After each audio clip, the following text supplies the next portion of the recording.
বজ্রপাতে শ্মশানের শতবর্ষী অশ্বত্থ গাছ দাউ দাউ করে জ্বলে উঠল। আগুনের মাঝে এক দিব্য জ্যোতি দেখা দিল, আর বিশুর হাতের কাটারি ছিটকে দূরে পড়ে গেল। যন্ত্রণায় বিশু মাটিতে লুটিয়ে পড়ল, নরকপালটাও সশব্দে ফেটে গেল।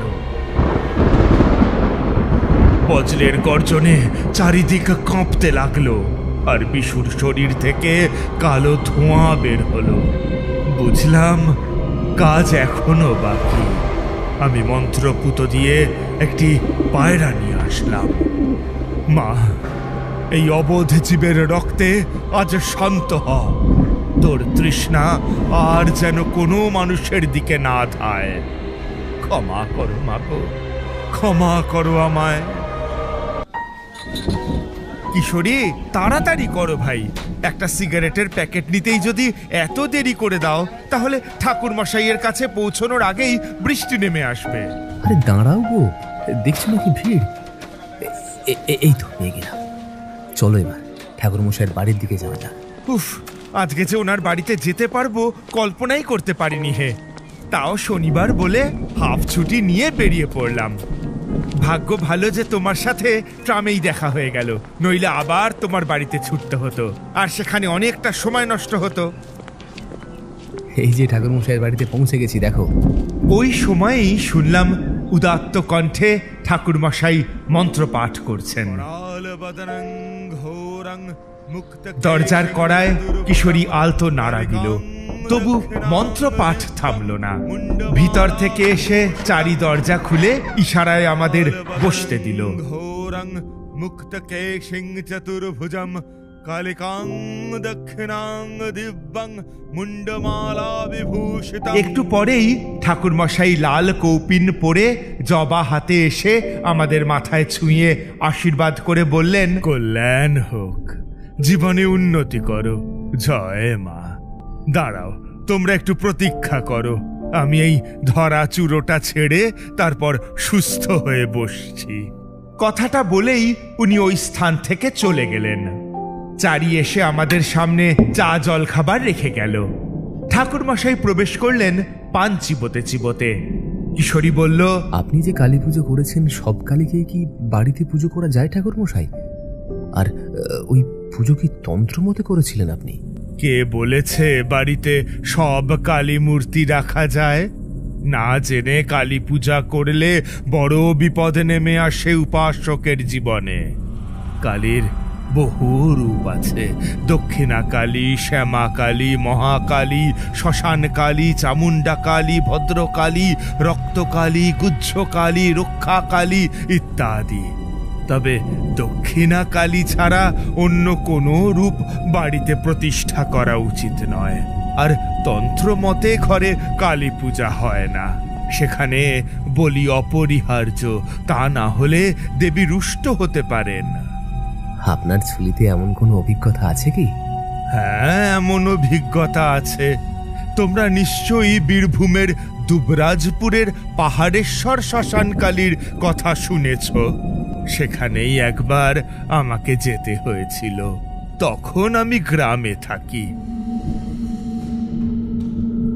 এক রাতে গভীর ঘুমে হঠাৎ স্বপ্ন দেখলাম একজন লোক তার বাচ্চাকে বাঁচাতে গিয়ে অতলে পড়ে যাচ্ছে, আর দূরে মা কালীর দুই সহচরী ডাকিনী আর যোগিনী অট্টহাস্যে বলছে, পালাচ্ছিস কোথায়? ধরতে পারলে তোকে শেষ করে দেব। নাগাল থেকে রেহাই পাবি ভেবেছিস?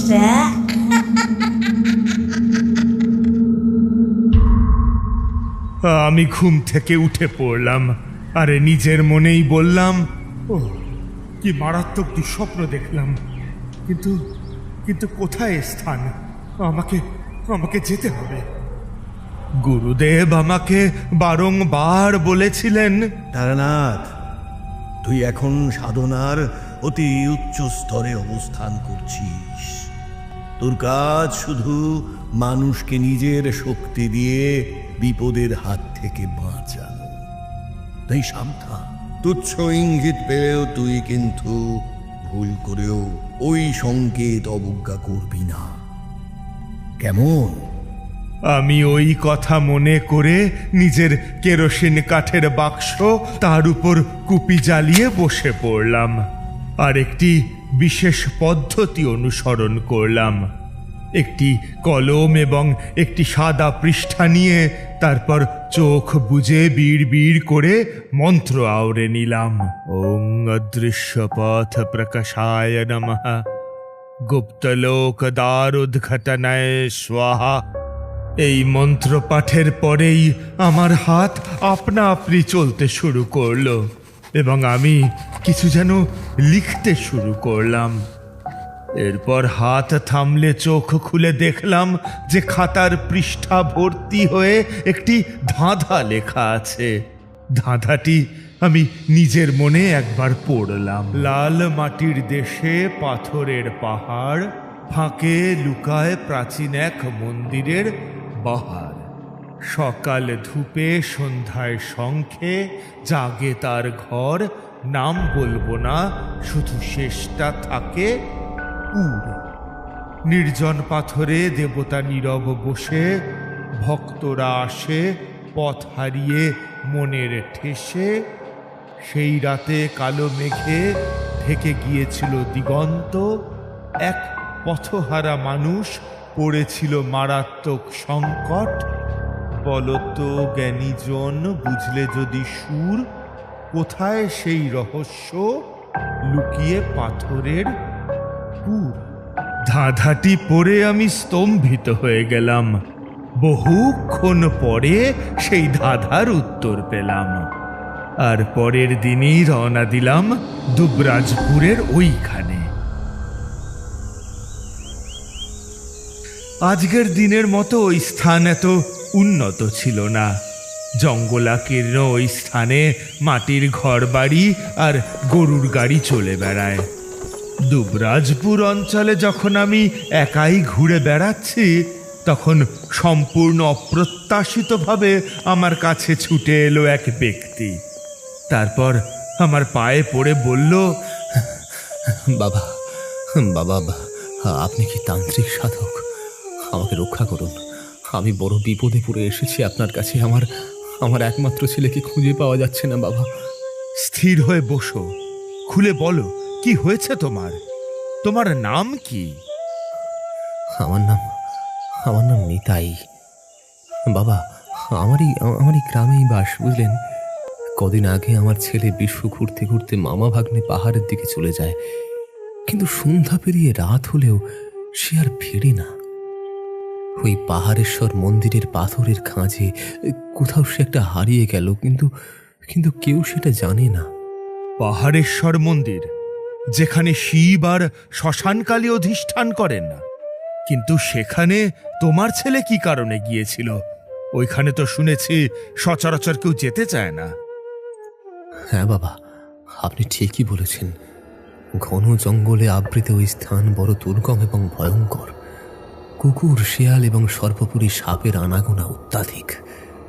শ্মশানকালীর জাগ্রত রূপ ওইখানে থমথম করে। আমি নিজে ওই মন্দিরের পাশ দিয়ে একবার সন্ধ্যার পর বাড়ি ফেরার পথে এক মারাত্মক অট্টহাসি শুনে প্রাণপণে ছুটে এসেছিলাম বাবা। তুমি কি তোমার খোকা বিশুর সন্ধান করনি? সে কি আর করিনি। সন্ধ্যা পেরিয়ে রাত নামলো, খোকা ফিরছে না দেখে আমার স্ত্রী উতলা হয়ে প্রতি মুহূর্তে আমাকে তাগাদা দিচ্ছিল এবং বলছিল, কেমন বাবা তুমি? তোমার ছেলে এত রাত অবধি ফিরলো না, আর তুমি সেই জায়গায় বসে বসে তামাক খাচ্ছ। যাও না, খুঁজে দেখো না। গিন্নি, তোমার মতো আমিও তো তার বাবা, কিন্তু এই আঁধারে কোথায় খুঁজে দেখবো বলো তো? বরং সেই জঙ্গলাকীর্ণ পাহাড়ি অঞ্চলে আমিও কোনো বিপদে পড়ে সাপের কামড়ে নয়তো পাহাড় থেকে পড়ে গিয়ে প্রাণ খোয়াবো। তাতে তোমার একুল উকুল দুকুলই যাবে গো। সকাল পর্যন্ত একটু অপেক্ষা করো না গিন্নি। আমার ডাকেই পরদিন সকালে জোনাদশেক সাহসী জোয়ান লাঠি আর দা নিয়ে জড়ো হলো। আমরা গেলাম মামা ভাগ্নে পাহাড়ের দিকে, বুঝলেন। চারিদিকে তাকাতেই সব পাহাড়ের সমারোহ। ঘন্টার পর ঘন্টা খোঁজাখুঁজির পরে সূর্যের তেজ যখন ম্লান হয়ে আসছে, ঠিক তখনই ঝোপঝাড়পূর্ণ খাদের ভিতর থেকে একটা আর্তনাদ শোনা গেল। এইদিকে এসো সবাই, এইদিকে এসো সবাই, বিশু তো এইখানে পড়ে আছে। আমি উন্মত্তের মতো ছুটে ছেলের কাছে পৌঁছে তাকে বুকে জড়িয়ে ধরলাম। বিশু, বিশু, বাবা আমার কথা বল। ওরে কে আমার সোনার চাঁদকে পাথর করে দিলি রে? বিশু, কথা বল। গ্রামের মধ্যে একজন কবিরাজ ছিলেন। তিনি নাড়ি টিপে পরীক্ষা করে বললেন, ভয় নেই নিতাইদা, তোমার ছেলের প্রাণহানি হয়নি, শুধু অচৈতন্য হয়েছে। একটু জল দাও চোখে মুখে, তাহলে এই জ্ঞান ফিরে পাবে। এই যে, এই নাও নিতাই, এই জল নাও। আপনাদের সকলকে অনেক ধন্যবাদ, কিন্তু ওকে এমনভাবে আমি বাড়ি নিয়ে যেতে চাই না। ওর জ্ঞান ফিরে যাওয়া অবধি আমি ওর পাশে বসে থাকবো। জ্ঞান ফিরে এলে আমি ওকে নিজেই নিয়ে যাব। আপনারা অনেক করলেন, এবার আপনারা বাড়ি ফিরতে পারেন। অন্ধকার কিন্তু ঘনিয়ে আসছে। এই নাও একটা লণ্ঠন নিতাইদা, পথঘাট দেখে শুনে ফিরবে। আমার বলার পরে ওরা চলে গেল। আমি ইষ্টনাম জপ করতে করতে বিশুর চোখে মুখে ঠান্ডা জলের ঝাপটা দিতে লাগলাম। কিছুক্ষণ পরে সে চোখের পাতা খুলে আমার দিকে তাকালো। তারপর ওকে আমি কাঁধে করে পাহাড়ি এবড়ো খেবড়ো রাস্তা দিয়ে নিয়ে নিচে নেমে আসছিলাম। আর ঠিক তখনই ঘটলো আর একটা কাণ্ড। কি হলো নিতাই? চলতে চলতে আমার পায়ে একবার তীক্ষ্ণ ধারালো কাঁটা ফুটে গেল, বুঝলেন, এবং পাহাড়ের সোজালো খাঁজে পায়ের গোড়ালিটা আটকে গেল। আমি চিৎকার করে উঠলাম, কি! পাহাড়টা তো আমার পায়ের রক্তে ফেসে যাচ্ছে। হে ঈশ্বর, আমি এখন এই অবস্থায় কি করে বাড়ি ফিরব? ঈশ্বর! ফিনকি দিয়ে তাজা রক্ত বেরিয়ে চুইয়ে পড়ল পাহাড়ের সেই ধূসর ধুলোয়। সেই রক্তবিন্দু মাটিতে মিশে গিয়ে একটা অদ্ভুত সিঁদুরের রং নিল, বুঝলেন। ঠিক সেই সময় ঝোপের আড়াল থেকে উদয় হলো এক বৃদ্ধা আদিবাসী মহিলা। আদিবাসী মহিলা? ঠিক কেমন দেখতে? দেখতে ঠাকুরমশাই খুব সুশ্রী নয়, বুঝলেন। মাথায় তার শুকনো ঘুঁটে ভর্তি বেতের চুপড়ি, পরনে একটা মলিন ডোরে শাড়ি। আমাকে দেখে তিনি থমকে দাঁড়ালেন, কিন্তু কোটরাগত চোখ দুটো আতঙ্কে বড় বড় হয়ে উঠল তার। তিনি চিৎকার করে বললেন, কি করলে তুমি? হ্যাঁ, ওরে হতভাগা, এ কি সর্বনাশ করলে? কেন মা, কি হয়েছে? একটুখানি কেটে রক্ত পড়েছে মাত্র। রক্ত পড়েছে মাত্র? জানো না এই পাহাড়ের মাটি কত তৃষ্ণার্ত? নিজের গরম রক্ত তুমি এই পাহাড়ে ঢেলেছ? হ্যাঁ, ওরা তো রক্তের স্বাদ পেয়ে গেল গো। এবার ওরা তোমাকে আর তোমার ছেলেকে সহজে ছাড়বে না। কাদের কথা বলছেন মা আপনি? এই পাহাড়ের জাগ্রত দেবীর? দেবী না, উপদেবী, অর্থাৎ দেবীর সহচর, ডাকিনী, যোগিনী আর শ্মশানের অতৃপ্ত পিশাচের দল। তারা যে বলি চায় এই পাহাড়ে একবার রক্ত পড়লে সেই ঋণ শোধ না করা পর্যন্ত তারা পিছু ছাড়ে না। যাও এখন ওই সামনের জলাশয় থেকে গা ধুয়ে শুদ্ধ হও, আর কোনো দিন ভুল করেও এই শ্মশানকালীর সীমানায় পা দিও না। পালাও এখান থেকে, পালাও। তারপর তুমি কি করলে নিতাই? বৃদ্ধা মহিলার কথাগুলো শুনে আমার বুকের রক্ত হিম হয়ে গেল ঠাকুরমশাই। ভাবলাম এক বিপদ থেকে বাঁচতে আর একটা বিপদ ডেকে আনলাম আমি নিজে। বিশুকে আরো শক্ত করে আঁকড়ে ধরে আমি উন্মত্তের মতো সামনের দিকে প্রাচীন জলাশয়ের দিকে ছুটে গেলাম। ছুটতে ছুটতে ইষ্ট দেবতার নাম আমি প্রার্থনা করলাম। ইষ্টদেব আমাকে রক্ষা করুন। ওই আদিবাসী বুড়ি যা বলে গেল সেগুলো যেন সত্যি না হয়। না, আমাকে শুদ্ধ হতে হবে। ওই অপয়া রক্ত ধুয়ে ফেলতে হবে আমাকে। সেই ম্লান চাঁদের আলোয় একটা জলাশয় চিকচিক করছিল। আমরা কিছু না ভেবেই ঝাঁপ দিলাম সেই জলে। কিন্তু পরক্ষণেই একটা অভাবনীয় কাণ্ড ঘটল ঠাকুরমশাই। আমার ছেলের হাত আমার থেকে কেউ যেন আলাদা করছিল। আমি জলে ডুবে থাকা অবস্থাতেই চিৎকার করে উঠলাম, এ কি বিশু, আমাকে আঁকড়ে ধর। ওই জল এমন বনবন করে ঘুরছে কেন? ওরে বাবারে! শান্ত সেই জলাশয়ের জল মুহূর্তের মধ্যেই এক প্রলয়ঙ্করী ঘূর্ণাবর্ত সৃষ্টি করল। আমার মনে হচ্ছিল জলের নিচে কেউ যেন অসংখ্য হাত দিয়ে আমাদের টেনে নিচে নামানোর চেষ্টা করছিল। পাক খেতে খেতে আমরা প্রায় আধমরা অবস্থাতে কোনক্রমে তীরের পাথরে আছড়ে পড়লাম। তীরে এসেই আমার প্রচণ্ড শ্বাসকষ্ট শুরু হলো। মনে হলো তখনও সেই আশ্চর্য ভাবটা যায়নি। বিস্মিত হয়ে বললাম, এটা কি হলো? আমি কি দেখলাম? আরেকটা জিনিস লক্ষ্য করলাম, পুকুরে ডুব দিয়ে ওঠার পর আমার কাপড় ভিজেছিল ঠিকই, কিন্তু সেটা জল ছিল না, সেটা ছিল রক্ত। মাথা থেকে পা পর্যন্ত আমরা বাপ ছেলে দুজনেই রক্তসিক্ত হয়ে উঠেছিলাম। আমার ছেলে যে এতক্ষণ শান্ত ছিল, হঠাৎ করে মাটিতে পড়ে ছটফট করতে লাগলো। ওর হাত পা এমনভাবে বেঁকে যাচ্ছিল যেন কেউ তার অঙ্গহানি করছে। কাটা ছাগলের মতো ছটফট করছিল সে। আমার কষ্ট হচ্ছে, রক্ত, আরো রক্ত। ঠিক সেই মুহূর্তেই সামনের শ্মশানকালী মন্দিরের ভিতরে এক পুরোহিত সন্ধ্যারতি দিচ্ছিলেন। ঘণ্টার ধ্বনিতে চারদিকে নিস্তব্ধতা ভেঙে যাচ্ছিল। আমি ছেলেকে নিয়ে সেইখানে দৌড়ালাম। ভেবেছিলাম কিছু সাহায্য পাবো, কিন্তু হলো তার সম্পূর্ণ বিপরীত। পুরোহিত আমাদের সেই রূপ দেখে ভয়ে চিৎকার করে উঠলেন। তার হাতের দ্বারা পড়ে গেল। তিনি ভয়ে নীল হয়ে গিয়ে বললেন, ওরে বাবারে, এ কি অলক্ষণে কাণ্ড! শ্মশানকালীর থানে নরবলি হবে এবার। রক্ষা করো মা, রক্ষা করো তোমার সন্তানকে। শুনুন পুরোহিত মশাই, আমাদের এভাবে মন্দিরে একা ফেলে যাবেন না, দয়া করে যাবেন। আমি ছেলেকে নিয়ে এগোতেই উনি দুহাত দিয়ে আমাদের ধাক্কা দিয়ে পালালেন। আর সেই সময় দেখলাম ওনার হাত থেকে পড়ে যাওয়া ডালাটা গড়াতে গড়াতে ভয়ালদর্শী ডাকিনী মূর্তির পায়ের কাছে এসে থামল। ডালার সব সিঁদুর ছড়িয়ে পড়ল সেই চাতালে, আর আমাদের শরীর থেকে ছুঁয়ে পড়া রক্ত সাপের মতো এঁকে বেঁকে গিয়ে মিশে যাচ্ছে সেই সিঁদুরের সাথে। রক্ত আর সিঁদুর মিশে গিয়ে এক পৈশাচিক রং সৃষ্টি করল ঠাকুর মশাই। গর্ভগৃহের ভিতরে একটা অদ্ভুত গন্ধে ভরে উঠল। তারপর কি হলো? ঠাকুরমশাই সে দৃশ্য দেখার জন্য আমি প্রস্তুত ছিলাম না। মূর্তির চোখ দুটো যেন জীবন্ত অঙ্গারের মতো জ্বলে উঠল। ঠিক তখনই মন্দিরের গর্ভগৃহ থেকে এক অমানসিক অট্টহাসি ভেসে এলো।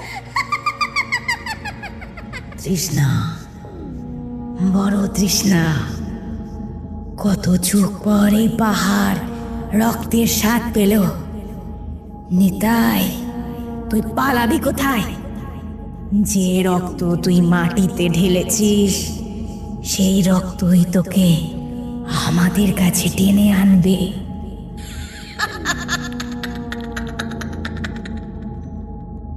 আমি আতঙ্কে বিশুকে জাপটে ধরে পিছিয়ে আসছিলাম, কিন্তু দেখলাম বিশু আর আমার ছেলে নেই। তার চোখ দুটো লাল হয়ে গিয়েছে। ও হঠাৎ করেই আমার হাতটা এক ঝাঁকুনি দিয়ে সরিয়ে নিয়ে সেই ডাকিনী মূর্তির দিকে হাত বাড়িয়ে ভিড় করে বলতে লাগলো, মা, মা, আমি আসছি, মা। তুমি তখন কি করলে? ওই অবস্থায় তো পালানো অসম্ভব। আমি পাগলের মতো বিশুর পাটা জড়িয়ে ধরে বললাম, বিশু, বাবা আমার, ওদিকে যাসনি। আর ঠিক সেই সময় মন্দিরের বাইরে থেকে আদিবাসী বৃদ্ধার গলাটা আবার শুনতে পেলাম। উনি মন্দিরের ভেতরে ঢুকলেন না, কিন্তু বাইরে থেকেই আর্তনাদ করে বললেন, পালা নিতাই, এখনো সময় আছে, পালা। শ্মশানের দ্বার খুলে গেছে। ওই দেখ, পিশাচেরা তোর রক্ত মাখা পায়ের ছাপ ধরে মন্দিরের দিকে আসছে। ওরা একবার ভেতরে ঢুকলে তোদের হাড় মাছ চিবিয়ে খাবে। আমি বিশুকে পাঁচাকুলা করে তুলে এনে আর কাল বিলম্ব না করে অন্ধকারের বুক চিরে দৌড়াতে শুরু করলাম।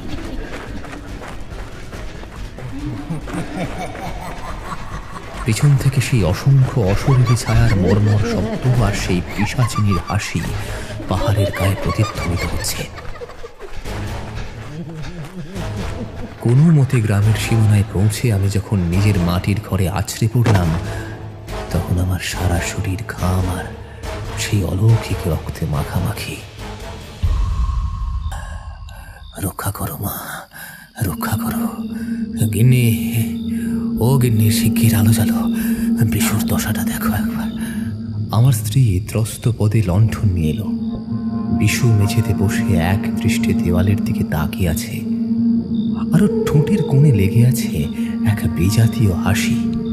ভয় পেয়ে বললাম, এ কি বিশু, তোর ডান হাতটা দেখাতো। ওরে ভগবান, কি সর্বনাশ হলো রে! আমি দেখলাম বিশুর ডান হাতের কড়ি আঙুলটা গোড়া থেকে উধাও, কোনো কাটা ছেঁড়া চিহ্ন নেই, অথচ আঙুলটা সেখানে নেই, যেন কেউ অদৃশ্যভাবে ওর শরীর থেকে সেটা উপড়ে নিয়েছে। আর সবচেয়ে ভয়াবহ ব্যাপার হলো, বিশুর তাতে কোনো প্রক্ষেপ নেই, কোনো যন্ত্রণা নেই। বিশু, তোর আঙুলটা কোথায় গেল রে বাপ? ও গিন্নি, দেখো দেখো দেখো, এই আমাদের কি সর্বনাশ হলো! এ কি বিশু, এসব এসব কি সব আওড়াচ্ছিস তুই? ফট করল বদনং খদায় খদায়, রক্ত তর্পণ সম্পন্ন হয়েছে। আমি আসছি, আমি ফিরে আসছি। এই বিশু, তুই কি ভাষায় কথা বলছিস? শান্ত হ, শান্ত হ বাপ, শান্ত হ। কিন্তু ঠাকুরমশাই, বিশু তখন অস্বাভাবিক হয়ে উঠেছে। ও হঠাৎ করে বাঘের মতো এক লাফ দিয়ে উঠে দাঁড়ালো। বুঝলেন, ওর দু চোখে এখন মানুষের কোনো ছায়া নেই, আছে শুধু রক্ত পিপাসা। সে সোজা দৌড়ে গেল রান্নাঘরের দিকে। আমি আর আমার স্ত্রী কিছু বুঝে ওঠার আগেই বিশু সেখান থেকে মাছ আর মুরগি কাটার বড় ধারালো বঁটিটা তুলে নিয়ে ফিরে এলো। আমার স্ত্রী পরিত্রাহী আর্তনাদ করে বলল, বিশু, ওরে বাপ, ওটা নামিয়ে রাখ। তুই ওটা নিয়ে কি করবি?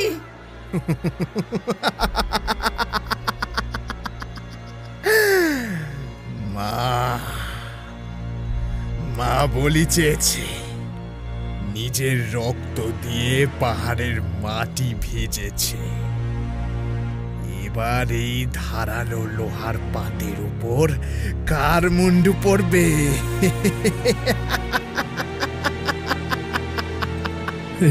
হে বিশু, আমি তোর বাবা বঁটি ছাড় বলছি।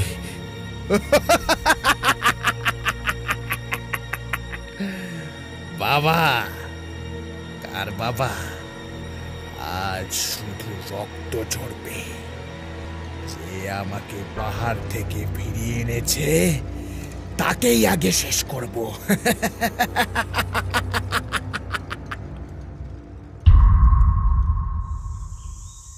ঠাকুরমশাই, এই হচ্ছে আমার সাথে ঘটা বিপদের সম্পূর্ণ বিবরণ। আমরা স্বামী স্ত্রী দুজনে মিলে দরজা বন্ধ করে তারপর বাইরে বেরিয়ে সারা রাত বাইরে কাটিয়েছিলাম। কিন্তু এখনো সেই বিপদ কমেনি ঠাকুরমশাই।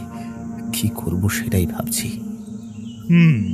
ঘটনাটা যতটা ভেবেছিলাম তার চেয়েও অনেক বেশি জটিল নিতাই। তুমি যেটা রক্ত ভেবেছ সেটা কেবল রক্ত নয়, ওটা হলো রুধির তর্পণ। পাহাড়ের সেই প্রাচীন ডাকিনী শক্তি বহু শতাব্দী ধরে অভুক্ত ছিল। তুমি অজান্তেই সেই তৃষ্ণার্ত ভূমিকে নিজের রক্ত পান করিয়েছ। ঠাকুরমশাই, আমার খোকা কি বাঁচবে? ও কি আমাদের চিনতে পারবে ঠাকুরমশাই? উপায় একটাই, কিন্তু তা ভয়ঙ্কর। দেবীর সহচরগণ ওই রক্তের স্বাদ পেয়ে জেগে উঠেছে, সে তার পিছু নিয়েছে। এটা ঠেকাতে গেলে জটিল ক্রিয়া করতে হবে তন্ত্রের, যার জন্য দরকার 100 বছরের পুরনো সিদ্ধ নরকপাল। সেটি আছে গ্রামের বক্রেশ্বরের একদম পশ্চিমে অবস্থিত জঙ্গলাবৃত শিব মন্দিরে। কিন্তু তার চারপাশে পাহারা দিচ্ছে সেই অতৃপ্ত প্রেতাত্মারা। এরপর আমি দিন 2 বাদে রওনা দিলাম। ঝোপঝাড় কেটে আমি একটা মন্দিরের চাতালে এসে দাঁড়াতেই দেখলাম চারিদিক নিস্তব্ধ। শুধু দূরে একটা শিয়াল ডেকে উঠল। মন্দিরের ভাঙা দরজার সামনে আসতেই এক শীতল বাতাস আমাকে ধাক্কা দিল। অন্ধকারের ভিতর থেকে একজোড়া লাল চোখ জ্বলে উঠল। ফিরে যা তান্ত্রিক। এই বস্তু স্পর্শ করার অধিকার তোর নেই। এ কপাল আমাদের প্রভুর। তোর প্রভুর সময় শেষ হয়েছে প্রেত। আজ মা তারার আদেশে আমি এসেছি। তোদের মায়া আমাকে আটকাতে পারবে না। ওং হ্রিং ক্লিং কপালিনী ফট মন্ত্র পড়তেই তারা মিলিয়ে গেল। আমি মন্দিরে ঢুকে ধুলো মাকড়সার জালে ঢাকা পাথরের বেদি থেকে হলদেটে নরক পালটি তুলে কাপড়ে জড়িয়ে নিলাম। তারপর সেটি নিয়ে পাহাড়েশ্বর শ্মশানে ফিরে এসে আসন সাজালাম। ধুনুচি জ্বলছে, তামার পাত্রে রাখা নরকপাল সব প্রস্তুত। শুরু হলো বিপরীত তর্পণ। নিজেকে সতর্ক করলাম, কারণ আজ সামান্য ভুল মানেই মৃত্যু। চোখ বন্ধ করে বীজ মন্ত্র জপতে লাগলাম। ওং হ্রিং শ্রিং কামাখ্যায় নমঃ রক্ত পিশাচিনী মদ রূপং ধর ধর। বাতাস হঠাৎ ভারী হয়ে উঠল। চারপাশের গাছপালা অস্বাভাবিকভাবে দুলতে লাগলো। বাতাস ছিল হাড় কাঁপানো ঠান্ডা। ধুনুচির ধোঁয়া সাপের মতো কুণ্ডলি পাকিয়ে উঠছিল। সেই ধোঁয়ার ভিতর এক বিভৎস রক্তচক্ষু রাক্ষসের অবয়ব ভেসে উঠল। অদৃশ্য কণ্ঠস্বর আমাকে ভুল মন্ত্র বলতে প্রলুব্ধ করছিল। আমি জানতাম একটি অক্ষর ভুল হলেই বুকে ফুটে উঠবে অভিশপ্ত কঙ্কালের ছাপ, যমদূতের পরমাণু।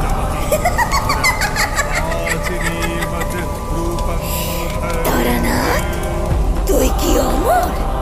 তোর জিহ্বা আড়ষ্ট হয়ে আসছে। বল, রুধিরাঙ্খদয় দেবী তৃষ্ণার্ত। ভুল মন্ত্র দিয়ে তুই নিজেকেই বলি দিচ্ছিস। না, আমায় স্থির থাকতে হবে। মা তারার বরাভয় মুদ্রা আমার হৃদয়ে। ওং হ্রিং শ্রিং কামাখ্যায় নমঃ রক্ত পিশাচিনী মদ রূপং ধর ধর বশমনায় স্বাহা। হঠাৎ চারিদিকে কেঁপে উঠল। সেই প্রাচীন নরক পাল্টা তামা ও দস্তার পাত্রের উপর নিজের থেকেই বন বন করে ঘুরতে শুরু করলো। পাত্র থেকে চুইয়ে পড়তে লাগলো কালো থকথকে রক্ত। ঠিক সেই সময়ে বিশুর দেহে ভর করা সেই প্রেতাত্মা হাতে সেই কাটারি নিয়ে শ্মশানের ঝোপ ঝাড় চিরে উদয় হলো। ওর সারা শরীর থেকে পচা মাংসের গন্ধ বেরোচ্ছে। তারানাথ, তুই আমার পথে বাধা হয়েছিস। আজ এই শ্মশানে তোর করটি দিয়ে আমি মা পাহাড়েশ্বরীর অনুচর ডাকিনী যোগিনীর রক্ত তৃষ্ণা মেটাবো। রিং ফাট। বিশু, তুই যে শক্তিকে ডাকছিস সে ধ্বংসের। ফিরে যা এখনো বলছি, নইলে ব্রহ্মতেজে ভস্ম হয়ে যাবি। ভস্ম? আজ তোর রক্তে পাহাড়ের মাটি শান্ত হবে। দেখ তোর বুকে কিসের চিহ্ন ফুটে উঠেছে। দেখ। তাকিয়ে দেখলাম আমার বুকের মাঝখানে চামড়া ছিঁড়ে যেন একটা সাদা হাড় বেরিয়ে এসেছে। ভুল মন্ত্রের মায়া আমাকে গ্রাস করতে চাইছে। আমি বুঝতে পারলাম এ কোনো সাধারণ কিছু নয়। এ স্বয়ং সেই পাহাড়ি উগ্রচণ্ডীর এক অংশ। আমি দুই হাতে মাটিতে থাকা দুর্বা ঘাস আঁকড়ে ধরলাম। মা, রক্ষ রক্ষ মহেশ্বরী, তোর অবাধ্য সন্তানদের শাসন কর মা। ওং ক্রিং হ্রিং হুম দক্ষিণা কালিকা ওই হ্রিং ক্রিং হুম স্বাহা। প্রচণ্ড বজ্রপাতে শ্মশানের শতবর্ষী অশ্বত্থ গাছ দাউ দাউ করে জ্বলে উঠল। আগুনের মাঝে এক দিব্য জ্যোতি দেখা দিল, আর বিশুর হাতের কাটারি ছিটকে দূরে পড়ে গেল। যন্ত্রণায় বিশু মাটিতে লুটিয়ে পড়ল, নরকপালটাও সশব্দে ফেটে গেল। বজ্রের গর্জনে চারিদিক কাঁপতে লাগলো, আর বিশুর শরীর থেকে কালো ধোঁয়া বের হলো। বুঝলাম কাজ এখনো বাকি। আমি মন্ত্রপুত দিয়ে একটি পায়রা নিয়ে আসলাম। মা, এই অবোধ জীবের রক্তে আজ শান্ত হ।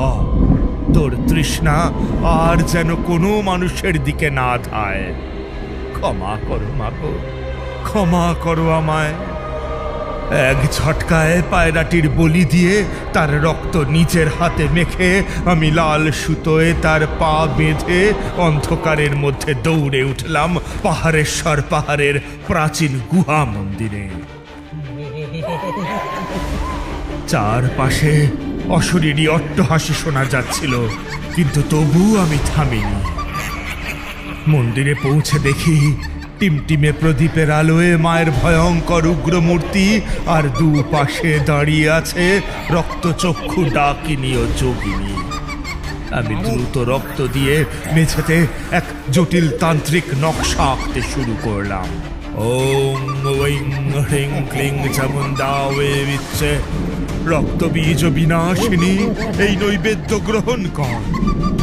নকশা শেষ হতেই মেঝের রক্তরেখা থেকে হঠাৎ কালো ধোঁয়া উঠল, আর মুহূর্তেই সেখানে এক জীবন্ত কৃষ্ণবর্ণ ছাগল দেখা দিল। ডাকিনী ও যোগিনী ক্ষুধার্তের মতো ঝাঁপিয়ে পড়ে তাকে গ্রাস করতে লাগলো। অন্ধকারে ভেসে আসতে লাগলো হাড় চিবোনো আর রক্তপানের ভয়ঙ্কর শব্দ।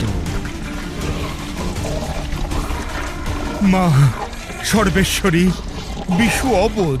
সে জানতো না তোর কোপ কতটা ভয়াবহ। সন্তানের অপরাধ ক্ষমা কর মা। এই পাহাড়ের তৃষ্ণা আজ থেকে শান্ত হোক। তুই ফিরে যা তোর আদি রূপে। হঠাৎ প্রচন্ড আলোর ঝলকানিতে আমি অজ্ঞান হয়ে গেলাম।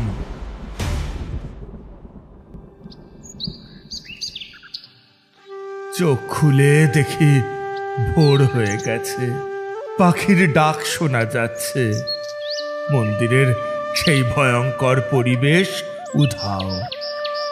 উগ্র মূর্তির জায়গায় পড়ে আছে তিনটি খড়ের কাঠামো আর পোড়া মাটি।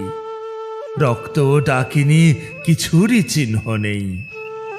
শ্মশান থেকে ফিরে দেখি নিতাই আর তার স্ত্রী বিশুকে জাপটে ধরে আছে। বিশু গভীর ঘুমে, শিশুর মতো শান্ত মুখ। আমাকে দেখে নিতাই হাউমাউ করে কেঁদে উঠল। ঠাকুরমশাই, আমাদের খোকা কি বাঁচবে? ও কি আমাদের চিনতে পারবে ঠাকুরমশাই? ভয় নেই নিতাই, বিপদ পুরোপুরি কেটে গিয়েছে। কিন্তু ওর ওই আঙুলটা যে আর নেই ঠাকুর মশাই। ওটা নিয়তির চিহ্ন হয়ে ওর শরীরে রয়ে গেল মা। কিন্তু মনে রেখো, রক্ত পিপাসার চেয়ে মাতৃত্বের টান অনেক বড়। যাও, ওকে নিয়ে ঘরে ফেরো। পাহাড়েশ্বরী এবার তোমাদের রক্ষা করবেন না। এই বলে আমি ওইখান থেকে ফিরে এলাম। কিন্তু ঠাকুরমশাই, আপনি যে বললেন পরমেশ্বর মন্দিরের শ্মশানে রাতের আঁধারে বিশু আপনাকে কাটারি দিয়ে আঘাত করতে এসেছিল, আবার বলছেন নিতাইয়ের বাড়িতে সে অঘরে ঘুমিয়েছিল, তাহলে কোনটা ঠিক? মানে সেই কি এসেছিল? সে আসলে আসেনি, এসেছিল তার রূপ ধরে শ্মশানের অপবিত্র জীব, যে কিনা আমাকে সাধনায় ভ্রষ্ট করতে চেয়েছিল। আমাদের এই গল্প যদি আপনাদের ভালো লেগে থাকে তাহলে অবশ্যই লাইক করবেন এবং শেয়ার করবেন। যারা চ্যানেলটিতে নতুন তারা অবশ্যই সাবস্ক্রাইব করুন। শুধু বেল আইকনটি টিপে নোটিফিকেশন অন করে দিন, যাতে আমাদের পরবর্তী কাজগুলোর খবর সবার আগে আপনার কাছে পৌঁছয়। ধন্যবাদ।